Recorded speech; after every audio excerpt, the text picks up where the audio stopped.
Hello and welcome to Marketing Global Edition. I'm Jasmine Montgomery. And I'm Piers Guyler. So today we want to talk about boycotts, about brands being boycotted by consumers, who's being boycotted and why, who's handled a boycott brilliantly and who's handled it badly, and what should you do if you're being boycotted? Okay. And what about political instability in the world? I mean, I'd say topical, but it is always happening.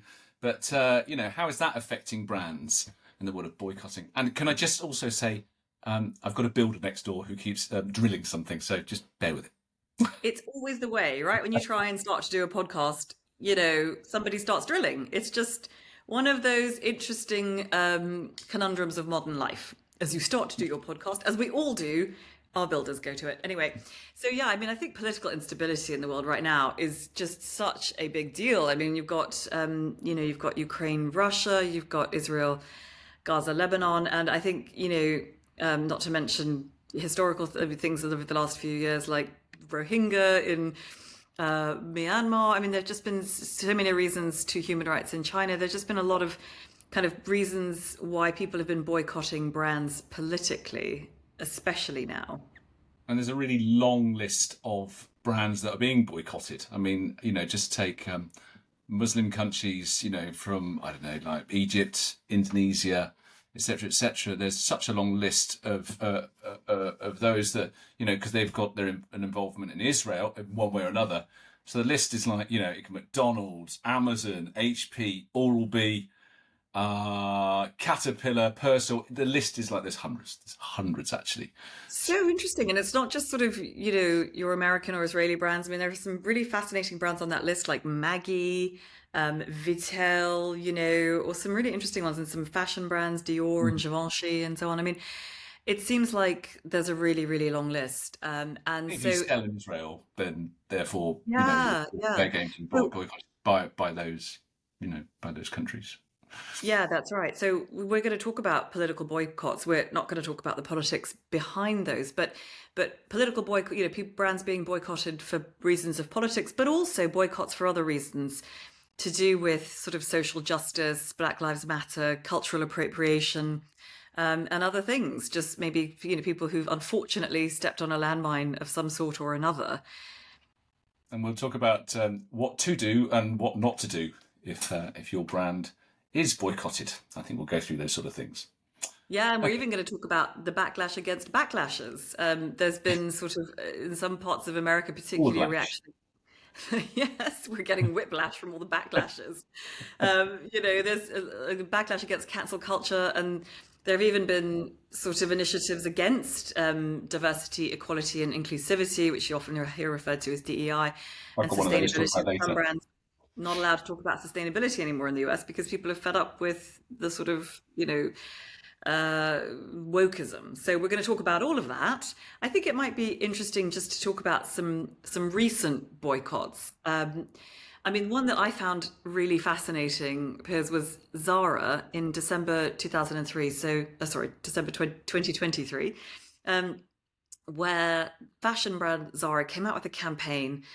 It was for their Atelier collection, and it featured statues wrapped in white mannequins with missing limbs. And it just looked, the shots to some people, quite understandably, looked like some of the shots that were coming out of Gaza of corpses in white shrouds. It just really evoked some of the news imagery. And so hashtag boycott Um, Zara started trending on X and various social platforms. Social is where these fires take light instantly. And Another one related to that, actually. yeah, Have you finished? yeah, well, I mean, I was just Yeah. going to say in Zara's defense that they said that it was a misunderstanding, that they regretted it, that they had, shot the campaign in July and had photographed it in September before the conflict erupted. Uh-huh. So, and it was meant to show finished sculptures in a sculpture studio. So, one doesn't imagine that they were trying to evoke horrible images from a war zone. But yeah, go on. You've got another one, Piers.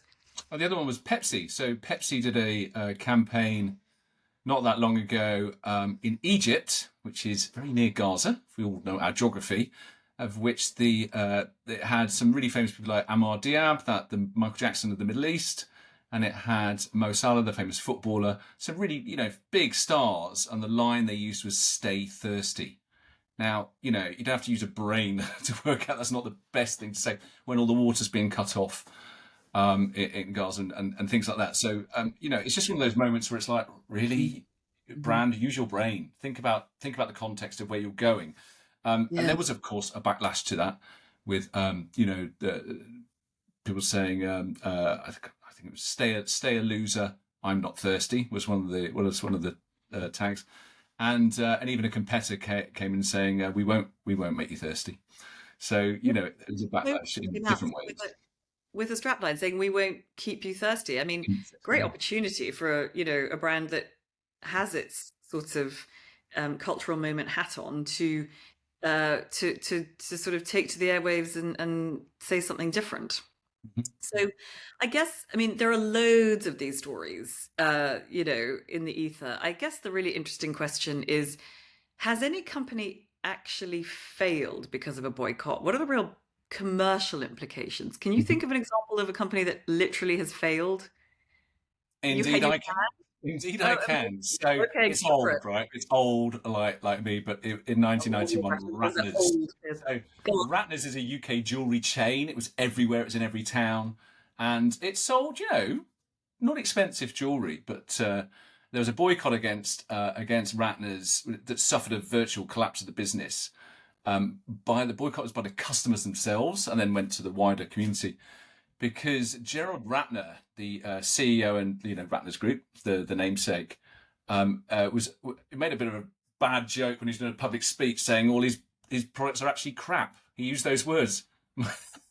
Anyway, he used these words saying his jewellery was crap, and total crap was what he said. So that led to outrage and customers. So it was just such a hard thing for your own customers to hear that that the products are bad. So basically, the boycott collapsed consumer confidence. It went down. Ratner's share price, they lost 500 million, and it went so badly there was total collapse that they ended up rebranding something unknown called the Signet Group to survive. But they've not really survived, to be honest. It's terrible. So I would say the learnings from that are: respect your product. And respect your customers and treat them as you would like to be treated. Don't tell them you're selling them crap. Would you buy crap? No, that's really mortifying, isn't it? To think that all this time, if you've been a loyal customer of a company and that they've been pulling the wool over your eyes. I think it goes to, really, if something you say or do really goes to the heart of who you are as a brand or as a business, as a product, I think that's really bad. I can't think of that many other examples of businesses that have totally failed thanks to a boycott, but so often it seems like there is major commercial impact. So I can think of, I guess, like Gillette in 2019. They came out with "The Best a Man Can Be," "The Best Men Can Be," in an ad campaign, and it got a lot of flack for sort of promoting toxic masculinity. Sorry? You're not going to sing "The Best a Man Can Get," no? I am not going to sing because, our viewers put up with enough having to listen to you and me rabbit on. The last thing that our listeners need to hear is me singing. So I'm going to spare them that horror. But there was a big backlash against that from sort of feminist, well, just from generally in terms of toxic masculinity, kind of encouraging sexist behavior. And there was a financial impact. So P&G, who owned Gillette, reported an $8 billion write-down on Gillette's shaving products in 2019. Now, they did say that some of that was to do with grooming trends. Apparently more men were having beards, but it certainly seems like the boycott, did play a role in damaging sales. Okay, I've got another one. Facebook. So Facebook had a really big knock on its share price. I'll tell you about that in a second. But there was a campaign, "Stop Hate for Profit," by civil rights organisations they were not happy with Facebook because there was a lot of, I don't know if you remember, the platform got nailed for not doing much about hate speech, disinformation, and there was a lot of harmful content it was seen not to really handle. So the hashtag "Stop Hate for Profit" campaign asked all the big brands to stop advertising there, of which, you know, hundreds of brands did. They stopped, they paused. So Coca-Cola, Starbucks, Unilever, they all paused Facebook advertising on Facebook during this boycott, and the financial implication was huge. The share price at its peak of the boycott the stock price lost 60 billion. 60 billion in July 2020, which is just massive. And the hard cost of the financial impact, where people were pulling ads, was 7 billion in lost revenue. So, you know, I mean, Facebook did recover, you know, share price did go back up and all those sort of things, but that's a massive impact of a boycott on a brand and its share price. Yeah, that's fascinating, isn't it? I think it's difficult if you are a channel brand. I remember being on the BBC and ending up debating Sir Martin Sorrell, who I'm sure knows a lot more about these things than I do, about the impact of people pulling their ads off YouTube, people like Marks and Spencers and so on, because they were getting served next to sort of terrorist content. And I think Sir Martin Sorrell was on there saying, yes, it's absolutely terrible. And I was on there saying, well, you know, these channels, they can't necessarily help it. Like, they have, you know, billions and billions of bits of content. And I guess that's true of Facebook as well. Anyway, luckily, I'm not debating Sir Martin Sorrell. I'm debating you, Piers, today. And I have to say, you know, a little bit less scary, I have to confess. So, but I've got a question for you. Do you ever think that, you know, that it can help in the end, being strongly for something, being actually the subject of a boycott? Has anybody ever had a commercial uplift? Some brands have engineered it. So you take Nike, you know, take the in 2018 the Colin Kaepernick campaign. So Colin Kaepernick, very famous NFL, what do they call them? Quarterbacks, and he famously took the knee during national anthem to protest against racial injustice and police brutality. And good on him. But Nike used him as their face of the campaign, and the more right-wing part of America said it represented a lack of loyalty to American values, which, you know, anyway, whatever. But Nike's response was to instead of taking the campaign down, was to stand by Kaepernick and the message and embrace the controversy, of which they had a fantastic line, which was believe in something, even if it means sacrificing everything. So, you know, the boycott ensued. The more right wing, the more conservative side of America were like, you know, this is disrespectful to the American flag and military. They had a lot of veterans, you know, complaining and stuff like that. But they stayed with it, and the impact was initially the stock price did dip, but long term the campaign, you know, resonated massively with a younger, more dynamic, more diverse, progressive audience that Nike didn't have. So actually, they say it added 6 billion to their sales by the end of that year. So Isn't I it would say fascinating? pretty good, actually. So I think it was all pre-engineered, personally. Well, you know, when you find yourself in the midst of something like the Black Lives Matter movement, you know, it's just such a racial injustice, you know, police brutality, those sorts of issues. I mean, it's you've got to think really carefully about what to do. And I think you've seen things like H&M. I don't know if you remember when they came out with, there was a product shot, I think it was on the website. They had some kids in kids sweatshirts, and there was a little boy of color wearing a sweatshirt or a t-shirt that said "The Last Monkey in the Jungle," and you know, it was just so tone deaf that at a time when people were talking about like racial injustice and Black Lives Matter, to step on a landmine like that seemed like such an own goal. I think what Nike did was clearly had some intentionality, really strong intentionality behind it, and you know, it was brave, wasn't it? I think, you know, that's a great example of a commercial impact for a big business. I heard a really interesting one the other day for small businesses. I don't know if you guys know Dragon's Den. I think it's called something else in America, but it's one of those shows where people go on and they pitch their new business ideas, their small business ideas for investment. There was I think this is a Canadian version of Dragon's Den reality TV show, and a Canadian company based in Quebec that had launched a bubble tea called Boba. Their founders, who were white Canadians, came on and pitched this bubble tea concept. And Simu Liu, who's a Marvel actor and also a dragon who's a potential investor, accused them of cultural appropriation of the Taiwanese whole bubble tea kind of drink. And they had this whole idea about being kind of disruptive and making bubble tea better. And he said that he had an issue with taking something that was really distinctively Asian in its identity and kind of white people coming along and making it better. And so he said he wasn't going to invest, he wasn't going to contribute $1 million investment. But another judge on the show, Manjit Minhas, she had agreed to invest in Boba. And she, in the beginning of the show, she said, well, you know, when Liu first raised it, she said she didn't think it was such a big deal. She offered them $1 million.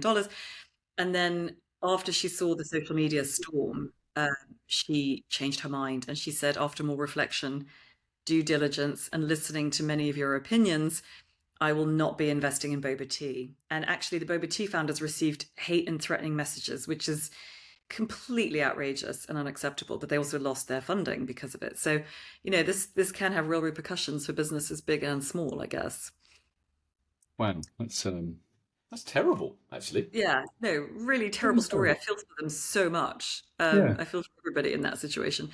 Can you think of, I guess, like the question is, I mean, anybody can, it seems like, you know, it can come out of practically, you know, anywhere at any time. Can you think of brands that have handled boycotts really badly? Yeah. Uber.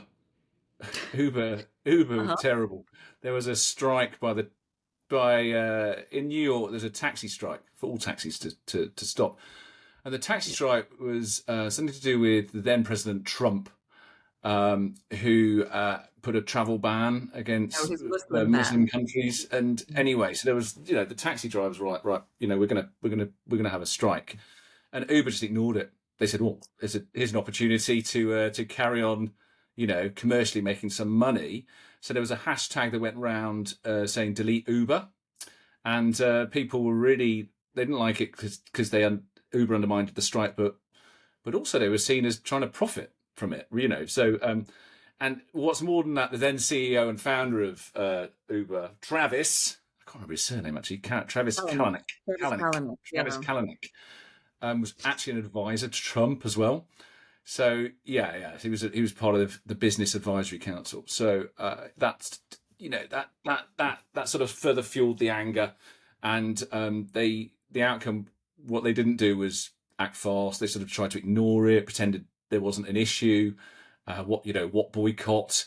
But people then stopped using Uber. They started using Lyft, who were you know, a competitor, and it actually eventually led to Travis Kalanick's resignation.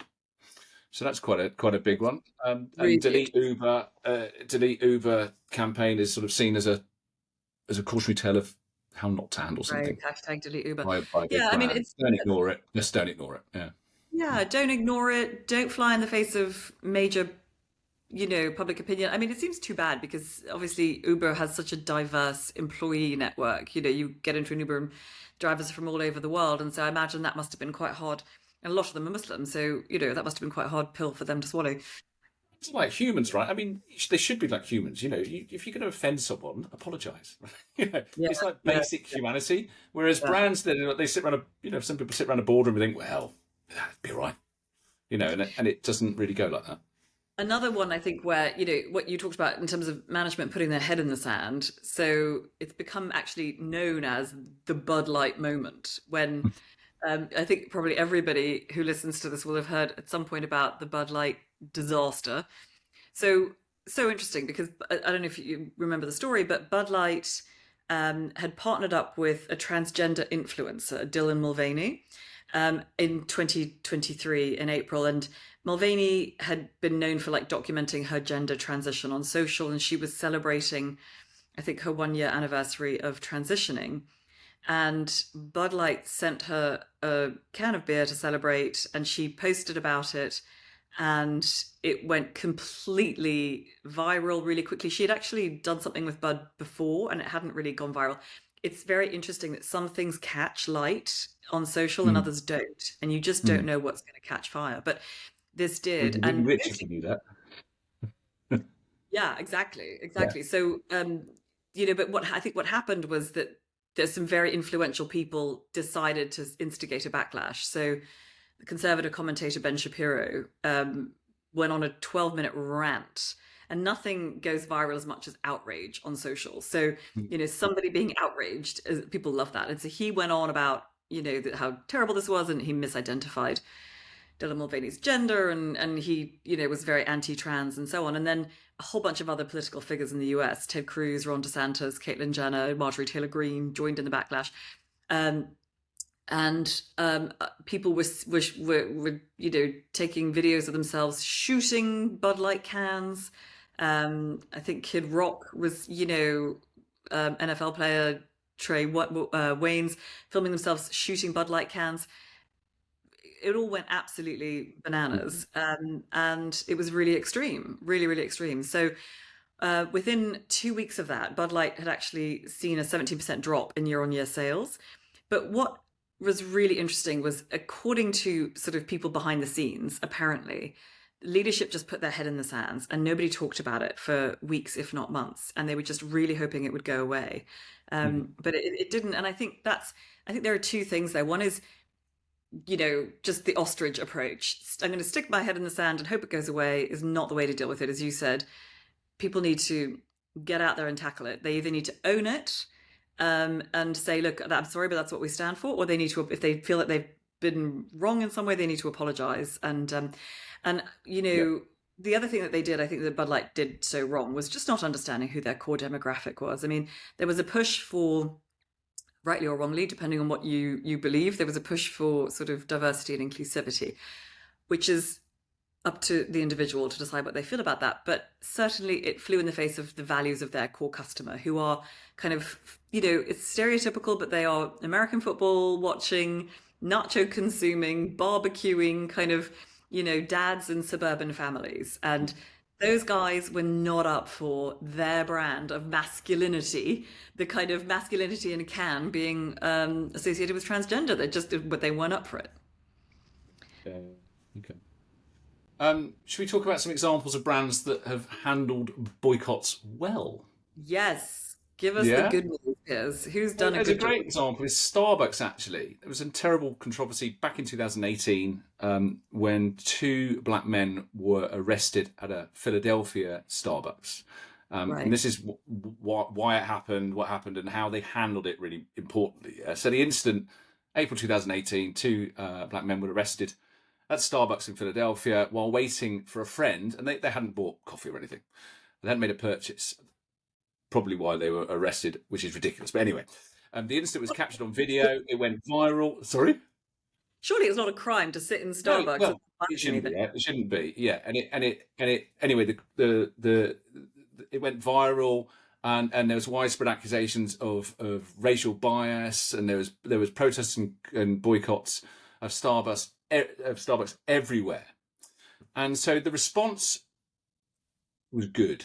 This is how a one way to handle it the right way. There's an immediate apology.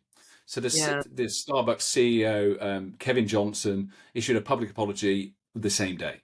Yeah, right. And then he took personal responsibility for the incident and flew straight to Philadelphia to meet with the two men involved and apologise directly to them.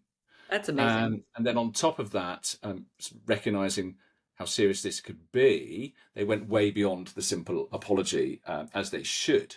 They closed over 8,000 stores across USA in May, just after it happened, for an afternoon of racial bias training for over 175,000 employees.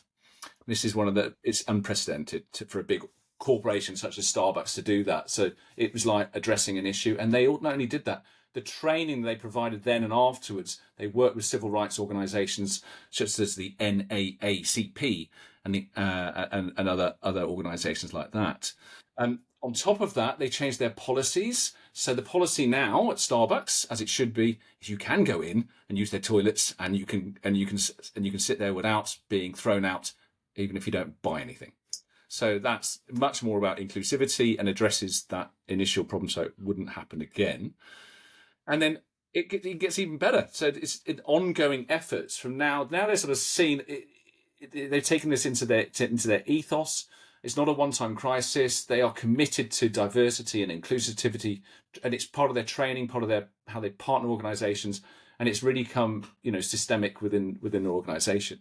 So the outcome, whilst it was terrible what happened, and the backlash was terrible, it has made Starbucks sit up and do something really good about it for the future, and they're training the whole organisation. They took responsibility. They're focused on meaningful action. They've engaged with community. It could have been really bad, could have really damaged the brand. But now it seems that they genuinely wanted to fix the problem, and they are doing so and generally trying to change it. So, actually their reputation has become enhanced, believe it or not. I mean, that is literally the opposite of the ostrich strategy, isn't it? I don't know what that is. It's like the lion strategy, where, the CEO just goes, right, gets the bit between his teeth, says, I'm going to deal with this. I'm going to look the problem in the eye. I'm going to shake these guys by the hand, and I'm going to, retrain all my staff and take a hit on sales, close the stores. I mean, that's brave. Long-term gain. Yeah, that's amazing. Not short-term. Yeah. Really, really interesting.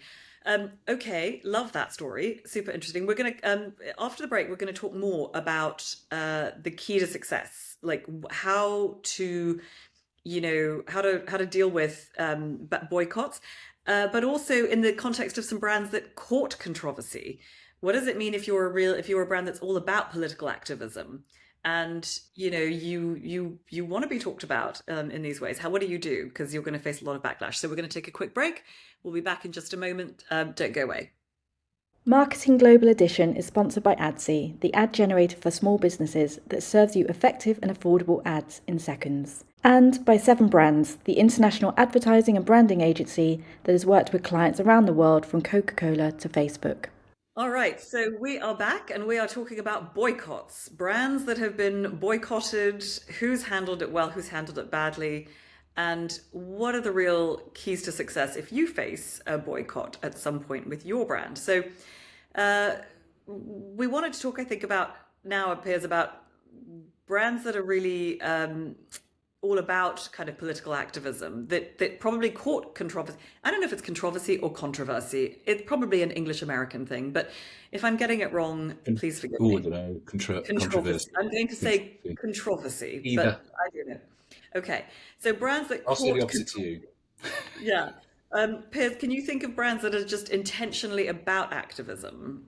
Yes, yeah, there are a few. Do you know Tom's shoes?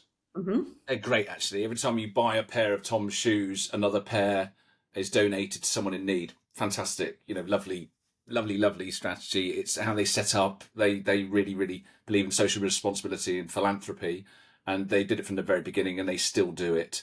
And they've gone on to really, focus on mental health awareness and access to education.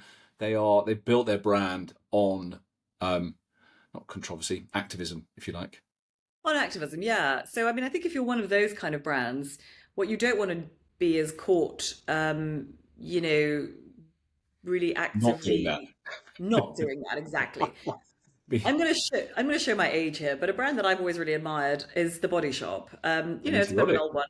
Yeah. Anita Roddick, all about. I mean, I'm passionate about, animal rights. I still eat meat, which is so wrong. But anyway, environmental protectionism, kind of social justice, fair trade, but particularly animal rights. She's really, The Body Shop has really stood for that for a very long time. If The Body Shop was suddenly found to be, testing its products by injecting them into the eyes of rabbits, that would go a long way to really damaging the brand. And it hasn't. Yeah. I mean, as far as I know, they do a terrific job. So I think they're very good on kind of the activism side. Who else? Airbnb's another one. Did you know that? Yeah. Airbnb, they focus. Their focus is on immigration and refugee support, and they've made headlines for their commitment to providing accommodation actually for refugees and displaced people, which is lovely. That's such a good thing to do, isn't it? If your brand is all about housing people, let's apply that to refugees. One I love. I wonder where they put them though. Do they put them in other people's homes? I wonder. It's a very interesting how they do it. They must. They use something. I don't know. No. I don't know, but good on them. Good on them. We must find out. No, it's really good. One that I really like, that I used to have to confess I worked on many years ago, is Dove brand, the beauty brand owned by Unilever. And they have always talked about body positivity and self-esteem. So they are a beauty brand. And I love that comment by Baz Luhrmann in his fabulous sort of song-stroke poem, Everybody Should Wear Sunscreen, where he says, don't read beauty magazines. They only make you feel ugly. And the problem with a lot of the beauty business is it's out there, it creates demand by making women feel ugly. And there's a great story. I think this is a true story. I heard it whilst working with Unilever. I hope, Unilever, that this is a true story. It's certainly a very flattering story, I think. So apparently I think it was Niall Fitzgerald, the CEO of Unilever, had decided to invite kind of 100 of his top managers to some, like, I don't know, Costa Rican island to go on like a kind of 5-day trek into the jungle to do some sort of leadership bonding. And 99 people showed up, and it was kind of men. And there was this one person who didn't show up, and it was a woman. And weirdly, she didn't want to go trekking through the Costa Rican jungle with 99 men. And Niall Fitzgerald just said, look, this is not okay. We need to be far more inclusive of women. And they started to get a lot more women in top management roles. And and that led to a culture where the Dove team were actually able to say, how do we break the mold of the beauty industry? How can we do something really disruptive and different? And they said, let's stop making women feel ugly. So they launched campaigns. Their campaign for Real Beauty, has been so inclusive. Women of every kind of color, age, skin, women with non-typical skin pigmentation and everything. It's been really, really inclusive and incredible. And I've always loved that brand for it. Yeah. I mean, I've used them as a case study many times in the past, actually. It's one of those fantastic ones. Yeah. Okay, Jasmine. So if a brand is passionate about social injustice, does it make you more vulnerable to boycotts? I think it does. And I think it's really interesting to see how different businesses deal with it. So, a brand that's always been very passionate about social justice, or injustice, as you put it, has been Ben & Jerry's. And of course, they were bought by Unilever. And it's fascinating to see the kind of the discord that sowed between the two businesses, because in 2021, actually before the kind of the war in the Middle East broke out, Ben & Jerry's announced that they were going to stop selling their products in what they referred to as the occupied Palestinian territory, meaning the West Bank and East Jerusalem. They said it wasn't in keeping with that selling ice cream in these territories was inconsistent with their values. Now, they've always been really socially conscious, and they've got an independent board that had traditionally had a lot of freedom to take a stand on issues they cared about. And they cared about all sorts of things: climate change, racial injustice, and in this case, Palestinian rights. So this was totally kind of normal for them. But they were bought by Unilever, and Unilever are far more kind of neutral, diplomatic. Unilever do business all around the world. And so there was a lot of conflict between their management teams as to how to deal with this, which created, quite a lot of tension in the business. I'm not going to go into that in huge detail, except to say, that I think it's difficult if you are a sort of smaller, passionately social justice brand and you get bought by one of the kind of big conglomerates. I think that's really tricky. But what's also fascinating about Ben & Jerry's is they are literally all about social justice. It imbues their brand. If you go onto the homepage of Ben & Jerry's in the UK, you get a big banner calling for safe routes for refugees. They should team up with Airbnb. Maybe they could do sort of Airbnb, ice cream team up. But it's fascinating to me that an ice cream brand is shouting about social justice over and above the taste of its caramel brownie ice cream. And it's not just a bit of temporary comms. Do they carry Unilever on the packaging? I can't remember. I don't know. I don't I could go know. I check. think they're quite separate, aren't they? Actually, I mean, most things you've got Unilever's like they've increased the branding of Unilever. They're trying to make more of the corporate brand, but that's a different case, Ben and isn't it? Jerry's have always had kind of a lot of autonomy. And what's Yeah. really interesting is they've really gone for it. So they've actually branded some of their sub brands. They've got things like cookie dough Peace Pop, and Peace is spelled Peace, and the pop, the O of the pop has like a C and D ban the bomb symbol. So they are literally more interested in selling sometimes social justice than they are frozen sweetened cream, which is really fascinating. Amazing.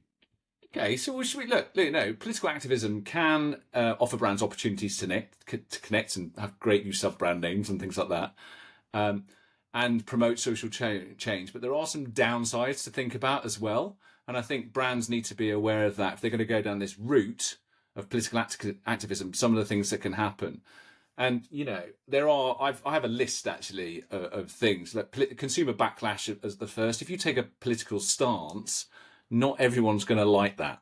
Sure. So, if some of your existing customers, some might disagree with the position you're putting that brand in, and that can lead to boycotts, negative views, and even a loss of loyal customers, actually. Reputational management challenges. So, public scrutiny. Brands may face criticism from consumers and the media and advocacy groups. You can get negative press, inconsistency and accountability.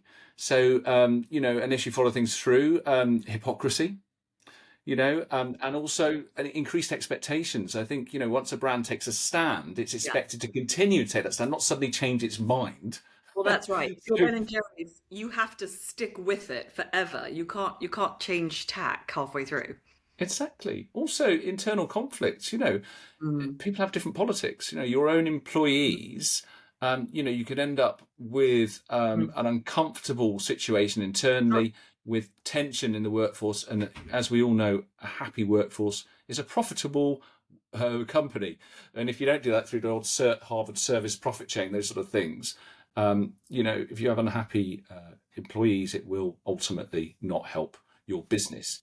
And there are many more. I think, if you take a stance, market risks, you sales impact can go down, all sorts of things like that.